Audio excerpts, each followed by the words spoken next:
Government of Alberta appreciates the second decision of the federal cabinet to approve the expansion of the Trans Mountain Pipeline. This is a critical project for Canada's economic future, for good jobs, to be able to pay for critical social programs like healthcare and education. It's also a project supported by the vast majority of Canadians, including the vast majority of British Columbians. A poll yesterday indicating that British Columbians support the expansion of Trans Mountain by a margin of 2-1. It's also supported by some 40 First Nations in British Columbia alone, and the vast majority of our First Nations communities here in Alberta. But this second approval of the Trans Mountain Pipeline isn't a victory to celebrate. It's just another step in a process that has frankly taken too long. And that's why we'll measure success, not by today's decision, but by the beginning of actual construction and, more importantly, by completion of the pipeline. So we're happy with today's decision, but now let's get it built. The Government of Alberta will do everything we can to support immediate construction and real progress. This is now a test for Canada to demonstrate to the world that we're a safe place in which to invest, create jobs, and build infrastructure. This is a test for whether Canada truly is an economic union, where we can dream big and still do big things. This is a test for our economic future, because right now, without market access to global energy markets, we are massively underselling one of our country's greatest assets. We are massively subsidizing the U.S. economy, and we're abandoning global energy markets to OPEC regimes, to the Russian autocracy, to the Venezuelan dictatorship. That's not good for the world. It's not good for the global environment.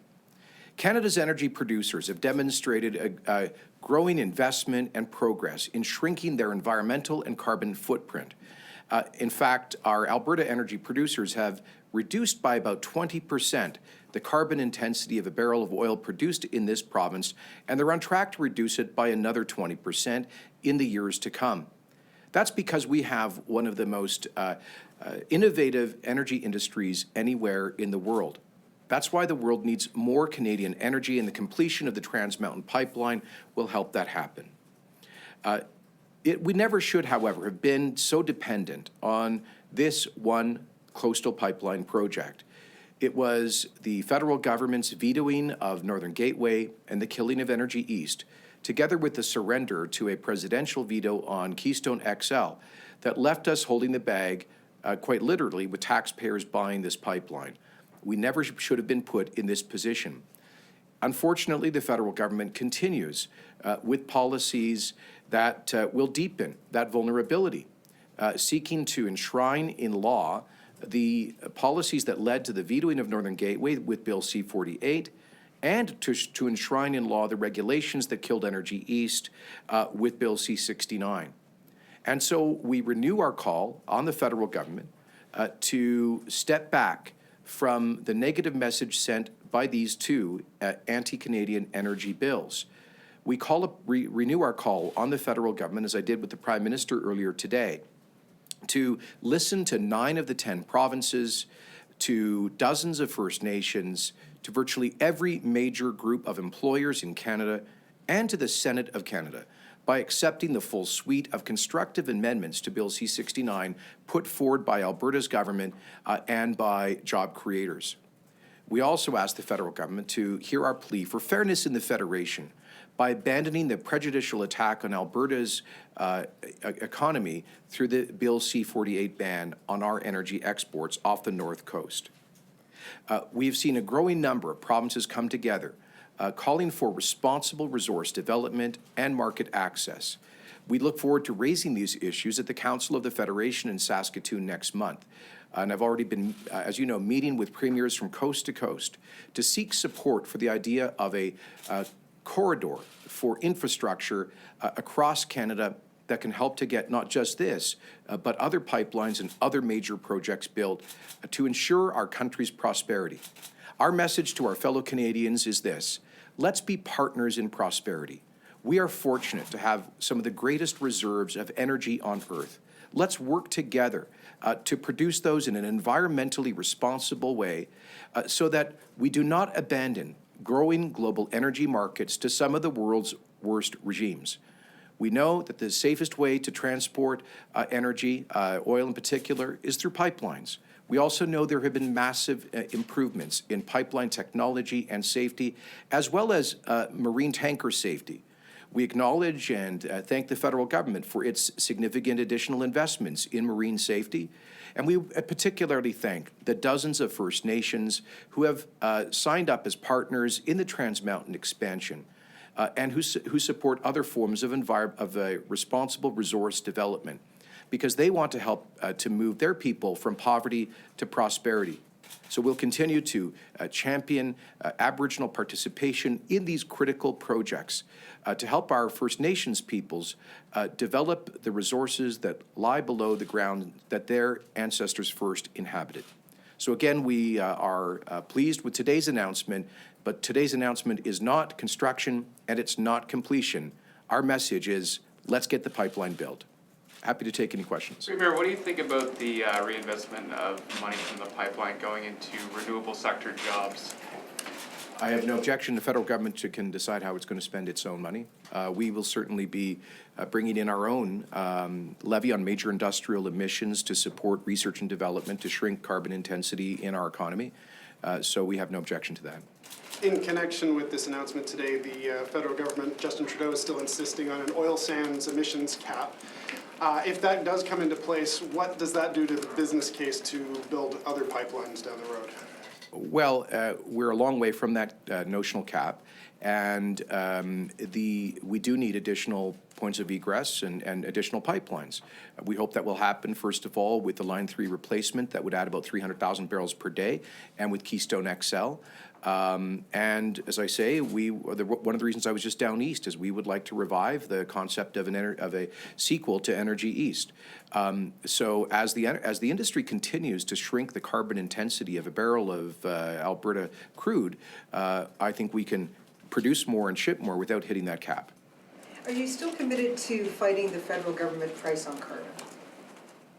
Well, I don't accept the premise of the question. We are certainly going to defend Alberta taxpayers from punishing them for heating their homes and driving to work, but we will bring in this fall legislation for our own tariff, our own charge on major industrial emissions. We think that's a much more effective way of actually reducing emissions. It will affect about 60 to 65% of emissions coming from the Alberta economy, and we estimate will reduce emissions by 40 to 45 megatons. This past week, the Parliamentary Budget Officer confirmed what we've long known, which is that the federal government's current carbon tax plan does nothing to get them towards meeting their global Paris emissions reduction targets. And the previous NDP government here, of course, was unable even to estimate by how much emissions were being reduced by the retail carbon tax. So we don't accept the premise that punishing people for heating their homes has anything really to do with environmental policy. We will, however, be focused on major industrial emissions.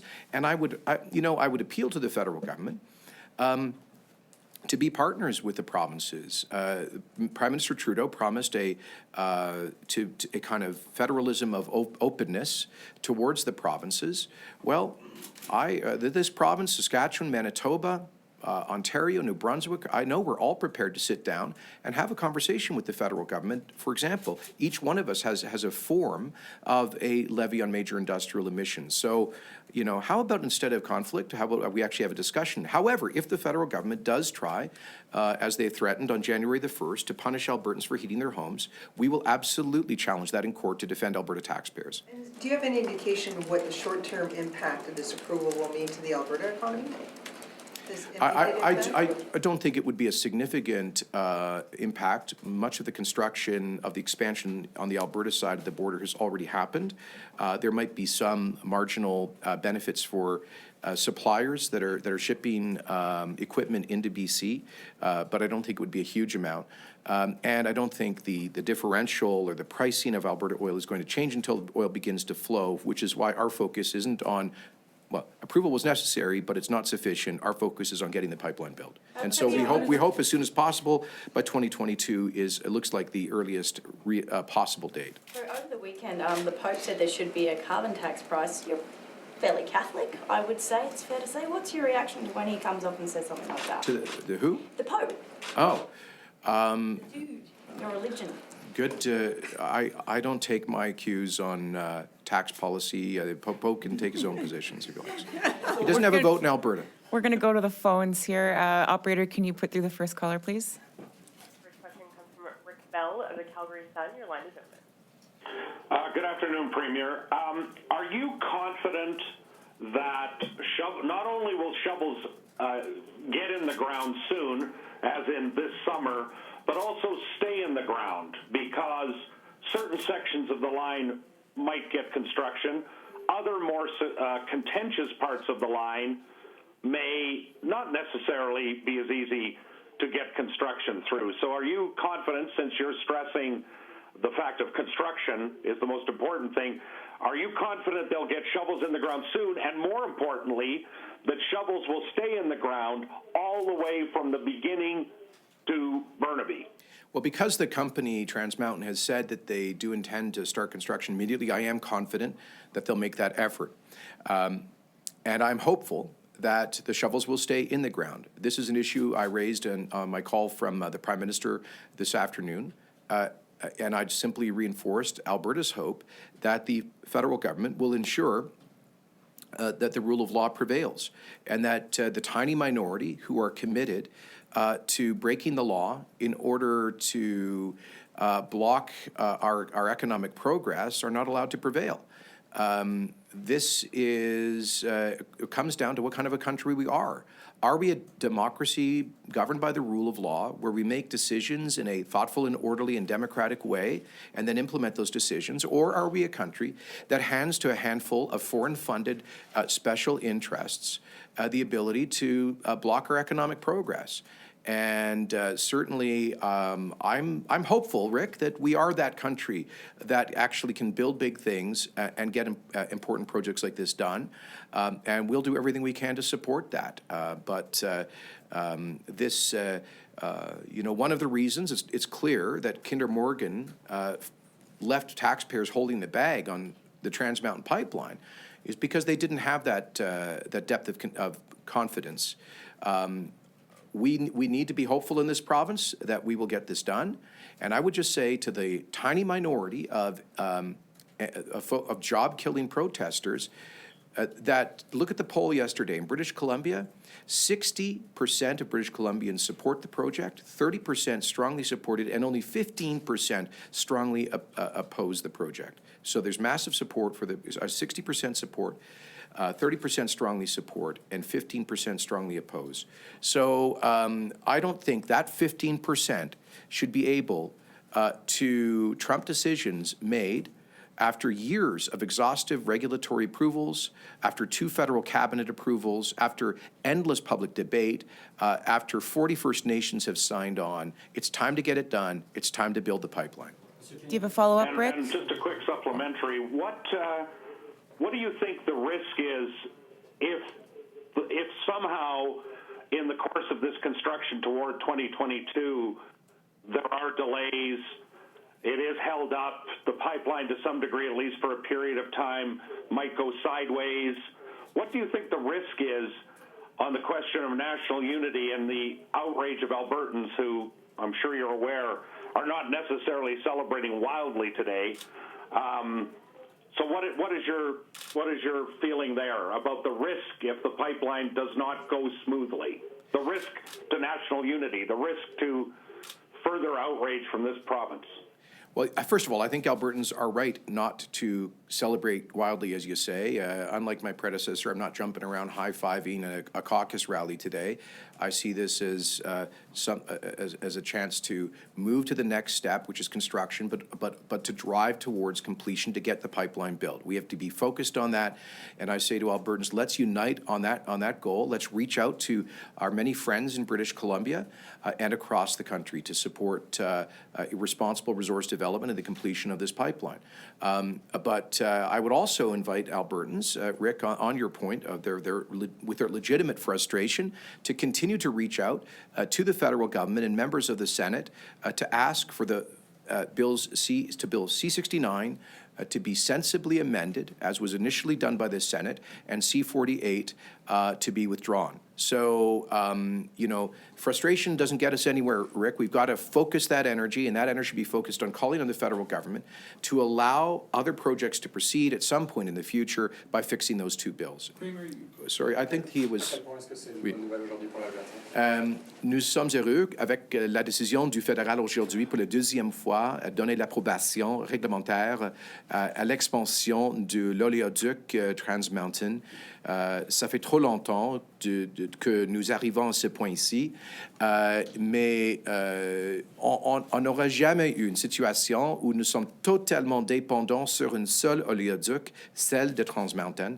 Ça c'est à cause de l'annulation de Northern Gateway, Energy East et les délais avec Keystone XL. Alors, c'est la raison pour laquelle nous continuons à exiger que le gouvernement fédéral faire les modifications importantes au projet de loi C-69 et retire le projet de loi C-48. Mais aujourd'hui, nous remercions le gouvernement fédéral de la décision, mais ce n'est pas la fin, c'est juste la prochaine étape. Il faut construire l'oléoduc aussitôt que possible. Premier, you just said that there's a tiny minority of job-killing protesters. You've just had the approval on the Trans Mountain Pipeline. Why continue to spend $30 million on a war room to fight this tiny minority that you just sort of outlaid there? It's not just about, look, the mistake that the previous government of Alberta made, and frankly, the energy industry has made for the last 10 or 20 years, has been to look at each of these issues, each pipeline and each project in tactical isolation and taking a responsive and a defensive posture. Our view is this, that we need to take a much more strategic approach to arguing for responsible resource development in general. So I'll give you an example.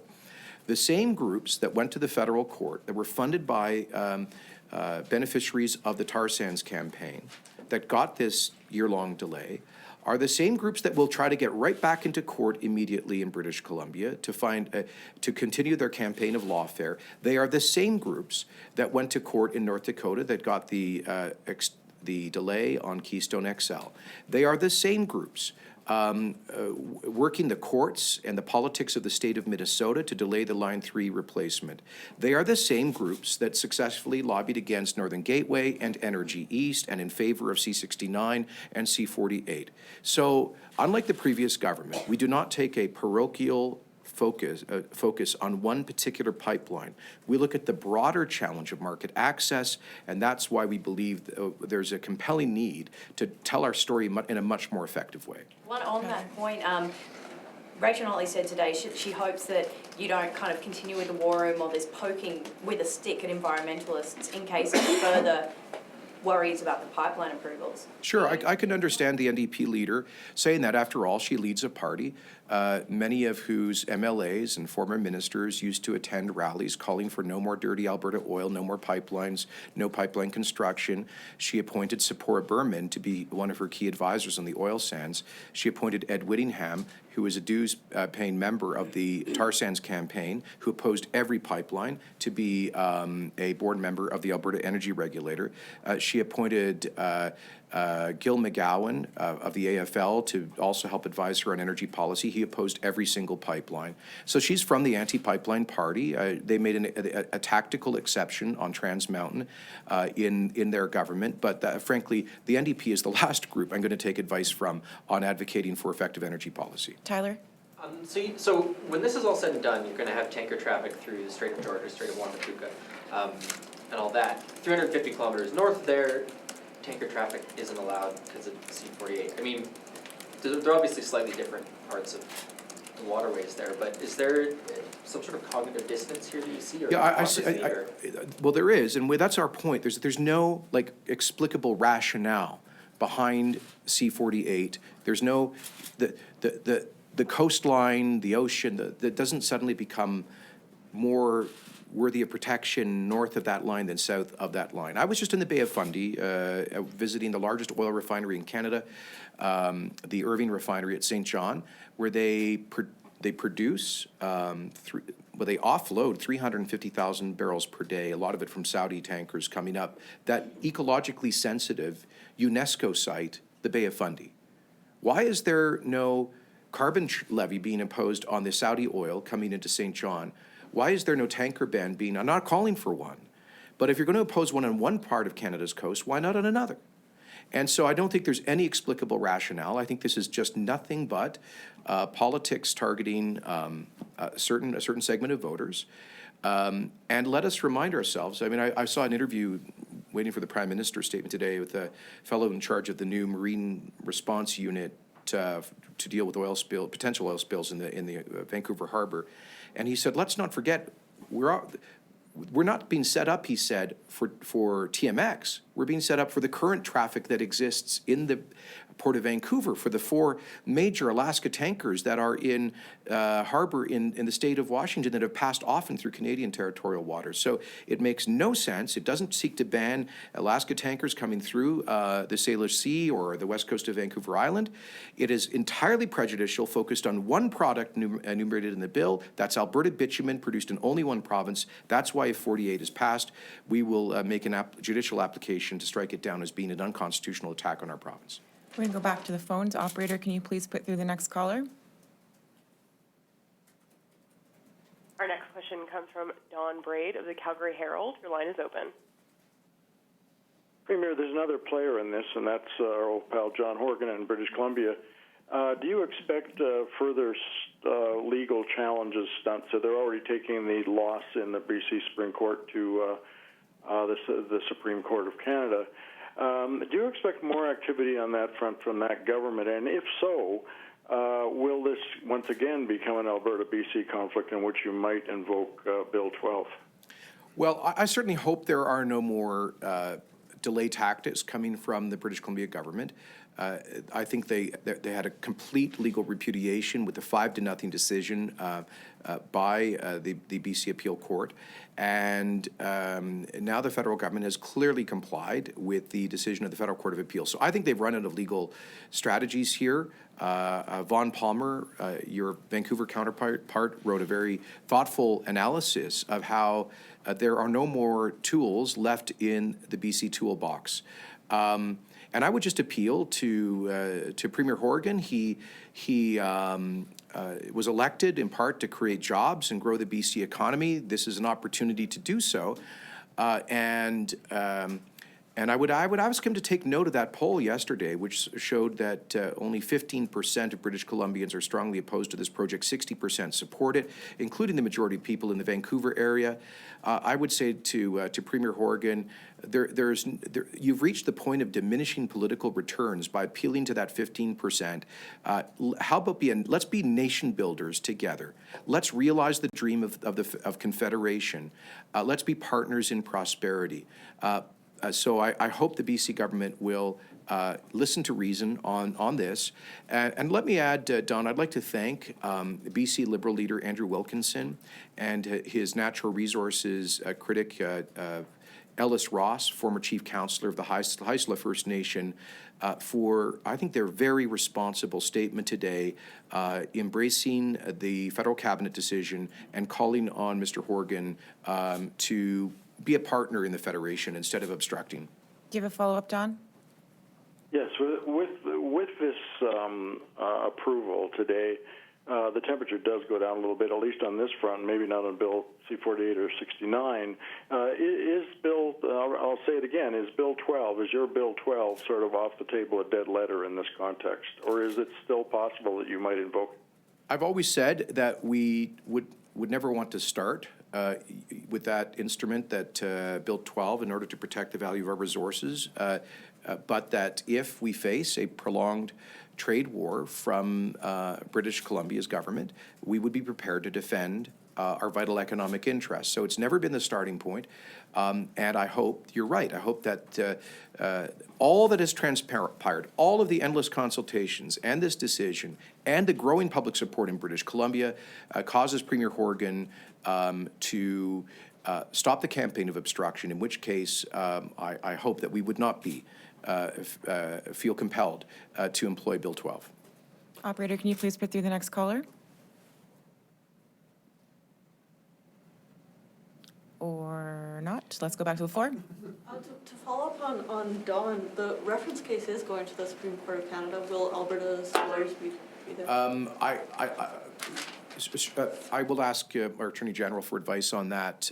We would want to support the federal Crown in this, and so I'm not sure if we've passed the deadline on making submissions to seek intervenor status to oppose British Columbia's appeal to the Supreme Court of Canada. But quite frankly, I am very doubtful that that the Supremes will hear this case. That it was a 5-0 repudiation of the BC Appeal Court.